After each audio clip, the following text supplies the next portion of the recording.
জনাব মির্জা ফখরুল ইসলাম আলমগীর পেয়েছেন 255 ভোট, 255 রাষ্ট্রপতি পদে যথাযথভাবে নির্বাচিত হয়েছেন।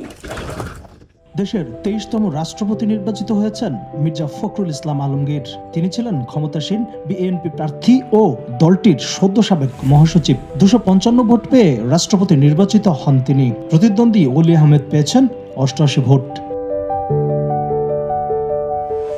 20 আগস্ট বেলা 2টা থেকে বিকাল 5টা পর্যন্ত জাতীয় সংসদের সভাকক্ষে রাষ্ট্রপতি নির্বাচনের লক্ষ্যে ভোট গ্রহণ চলে। এই নির্বাচনে মির্জা ফখরুল ইসলাম আলমগীরের প্রতিদ্বন্দ্বী ছিলেন জামায়াতে ইসলামীর নেতৃত্বাধীন 11 দলীয় ঐক্যের প্রার্থী লিবারেল ডেমোক্রেটিক পার্টি এলডিপির চেয়ারম্যান অলি আহমদ। এবার একাধিক প্রার্থী থাকায় 35 বছর পর রাষ্ট্রপতি পদে ভোট হলো। রাষ্ট্রপতি রাষ্ট্রের সর্বোচ্চ সাংবিধানিক পদ। সংবিধানে রাষ্ট্রপতিকে রাষ্ট্রের অন্য সব ব্যক্তির ঊর্ধ্বে স্থান দেওয়া হয়েছে। তার নামেই রাষ্ট্রের আনুষ্ঠানিক কার্যক্রম পরিচালিত হয়। রাষ্ট্রপতির মেয়াদ 5 বছর।